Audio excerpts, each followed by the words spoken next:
Dalam hadis-hadis akhir zaman, Rasulullah pernah mengucapkan kalimat yang menggetarkan logika manusia. Tidak akan terjadi kiamat hingga matahari terbit dari arah barat. Ketika manusia melihatnya, barulah mereka semua beriman. Namun, iman itu tak lagi berguna bagi mereka. Kalimat itu sederhana, tapi di baliknya, tersimpan isyarat yang mengguncang sejarah. Sebuah cahaya dari barat, bukan sekadar cahaya matahari tapi cahaya peradaban, pengetahuan, bahkan fitnah yang kini, perlahan mulai menyinari seluruh dunia. Sebuah nubuah yang tampak sederhana, tapi syarat makna tersembunyi. Apakah ia sekadar tanda kosmik bahwa matahari benar-benar berbalik arah? Ataukah sebuah isyarat peradaban, di mana cahaya kebenaran, ilmu pengetahuan, bahkan kekuasaan berpindah arah dari timur ke barat? Kini, di abad ke-21, pertanyaan itu semakin relevan. Karena cahaya itu sudah datang. Dan dunia sedang berdiri di bawah sinarnya. Dahulu cahaya Islam bersinar dari timur. Dari Mekah, Madinah, Kufah, Baghdad, hingga Andalusia. Tapi kemudian cahaya itu meredup.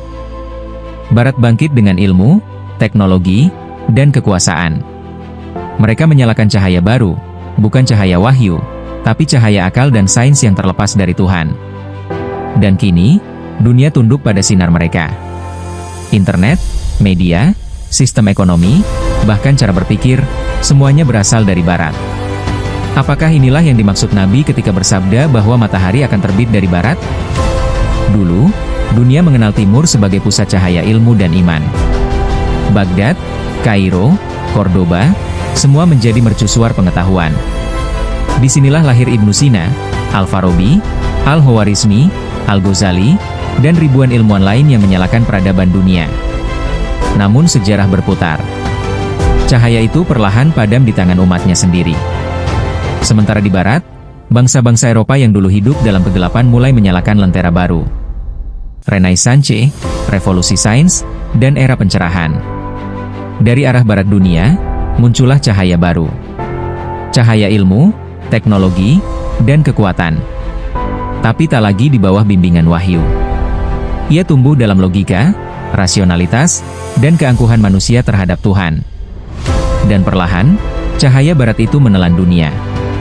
Dalam kitab Fathul Bari karya Imam Ibnu Hajar, disebutkan bahwa terbitnya matahari dari barat adalah peristiwa kosmik nyata dan merupakan tanda besar kiamat kubra.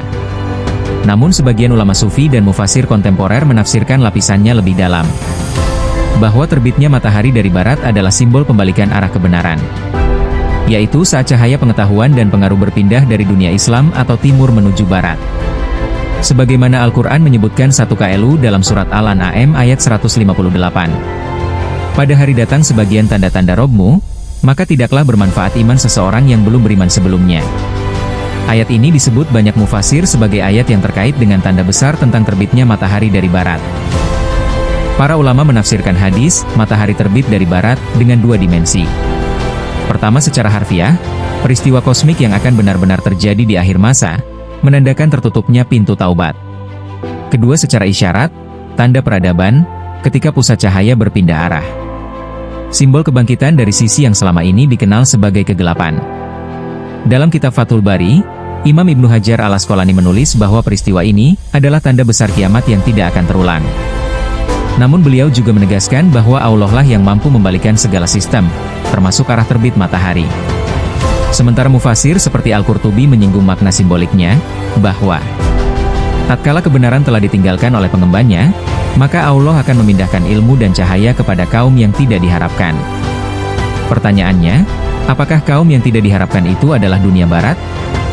Hari ini, cahaya itu sudah nyata.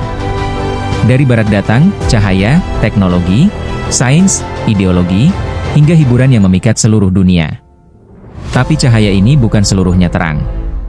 Ia seperti matahari yang menyilaukan, yang memberikan penglihatan bagi sebagian, tapi membutakan bagi yang lain. Fitnah Dajjal disebut sebagai fitnah terhebat di muka bumi, penuh keajaiban teknologi dan kekuatan visual. Dalam sebuah riwayat, Rasulullah bersabda, Dajjal membawa surga dan neraka. Nerakanya adalah surga, dan surganya adalah neraka. Pertanyaannya, bukankah kini dunia digital juga begitu? Apa yang tampak indah, belum tentu benar. Apa yang tampak gelap, bisa jadi cahaya hakiki. Hari ini, dunia Islam tak lagi menjadi pengarah peradaban. Cahaya dunia kini datang dari laboratorium di Barat. Dari kampus-kampus mereka, lahirlah penemuan, hukum, algoritma, dan ideologi yang mengatur cara hidup miliaran manusia. Barat menciptakan listrik, komputer, pesawat, internet, dan kini kecerdasan buatan. Semuanya mengubah cara manusia berpikir, bekerja, bahkan beriman. Namun cahaya itu membawa dua sisi seperti pedang bermata dua. Di satu sisi, ia memberi kemudahan, kemajuan, dan efisiensi. Di sisi lain, ia membawa kegelapan nilai seperti hedonisme, sekularisme, dan penyembahan terhadap diri sendiri. Inilah cahaya yang menipu, yang tampak seperti pencerahan, tapi sejatinya mengikis ruh manusia. Beberapa cendekiawan kontemporer seperti Syekh Imron Hussein dan Dr. Zaglul An-Najjar menilai bahwa cahaya dari Barat bisa dimaknai sebagai simbol kebangkitan ilmu dan teknologi tanpa iman. Sebuah peradaban yang maju secara sains, tapi kering secara ruhani. Mereka membawa cahaya pengetahuan, tapi kehilangan arah kebenaran. Sebaliknya, dunia Islam yang dahulu menjadi pusat ilmu, kini justru tertinggal dan bergantung pada Barat, seperti menunggu matahari dari arah yang salah. Inilah fase ketika Nabi bersabda, akan datang kepada manusia tahun-tahun penuh tipuan. Pendusta dipercaya, dan orang jujur didustakan. Cahaya palsu, fitnah global, dan pembalikan nilai. Semuanya kini menjadi realitas akhir zaman. Apakah bukan ini yang sedang terjadi? Ketika kebenaran ditentukan oleh algoritma, bukan wahyu. Ketika manusia lebih percaya pada cahaya layar ketimbang cahaya iman. Ketika laik lebih berharga daripada zikir. Cahaya dari Barat bukan hanya cahaya teknologi, tapi fitnah peradaban. Sebuah sistem global yang secara perlahan menghapus batas iman, moral, dan fitrah. Tapi nubuah tidak berhenti di sana. Dalam banyak riwayat, disebutkan bahwa menjelang datangnya Imam Mahdi dan turunnya Nabi Isa alaihi salam, cahaya kebenaran akan kembali ke timur. Maka, cahaya dari Barat hanyalah fase-fase di mana dunia diuji. Fase di mana fitnah, teknologi, dan kekuasaan menyelimuti manusia. Hingga Allah menutup pintu taubat, dan cahaya itu, entah matahari, atau makna benar-benar terbit dari Barat. Saat itu, semua orang akan beriman. Tapi sudah terlambat. Maka, Rasulullah berpesan, sesungguhnya Allah menerima taubat seorang hamba selama belum sampai ruhnya di tenggorokan dan sebelum matahari terbit dari Barat. Jika matahari benar-benar terbit dari Barat, itu berarti sistem bumi telah terbalik. Secara simbolik, ini menggambarkan bahwa dunia telah berbalik nilai. Yang hak dianggap batil. Yang batil dihormati dan diikuti. Cahaya palsu diikuti, sementara cahaya wahyu ditinggalkan. Nabi telah memperingatkan. Akan datang suatu zaman ketika orang berpegang teguh pada agamanya bagaikan menggenggam bara api. Namun, nubuah juga berbicara tentang kebangkitan, sebagaimana Rasulullah pun juga bersabda, iman akan kembali ke Madinah sebagaimana ular kembali ke sarangnya. Artinya, cahaya sejati akan kembali ke tempat asalnya, ke timur, ke iman, ke wahyu. Setelah fase panjang peradaban yang menipu, setelah fitnah global menjerat dunia, Allah akan membangkitkan kembali cahaya kebenaran melalui Imam Mahdi dan turunnya Nabi Isa alaihi salam. Dan disitulah, cahaya dari Barat padam. Digantikan oleh cahaya langit yang hakiki. Itulah zaman kita. Zaman ketika cahaya Barat memancar ke seluruh dunia. Dan umat Islam diuji, apakah akan ikut bersinar, atau ikut terbakar. Dunia kini sudah penuh cahaya.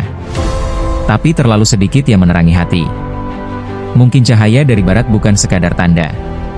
Tapi panggilan agar kita sadar. Bahwa cahaya sejati bukan datang dari arah manapun di bumi. Tapi dari hati yang tunduk pada Rob yang di atas segala arah. Sebagaimana termaktub dalam surat An-Nur ayat 35. Allah lah, cahaya langit dan bumi. Jika cahaya dari Barat memang sedang terbit, maka tugas kita bukan menolaknya, tapi menyalakan kembali cahaya dari dalam diri. Sebab kelak, yang tersisa bukan siapa yang paling bersinar, tapi siapa yang paling bertahan dalam cahaya iman. Dunia kini terang benderang. Cahaya menyinari segalanya, tapi bukan dari arah yang biasa. Kita hidup di masa ketika cahaya bisa menipu. ketika terang justru menyilaukan mata hati. Cahaya dari barat adalah tanda, tapi juga peringatan, bahwa kebenaran bisa datang dari arah yang tidak kita duga. Dan bahwa Allah bisa membalikkan dunia hanya dengan satu kehendak. Jika tanda itu sudah muncul, baik secara makna maupun hakikat, maka waktu untuk berpikir hampir habis. Jika cahaya dari barat benar-benar sedang terbit, maka tugas kita bukan memadamkannya, tapi menyalakan kembali cahaya dari dalam diri. Sebab di akhir zaman, bukan siapa yang paling bersinar yang akan selamat, tapi siapa yang tetap berada dalam cahaya iman.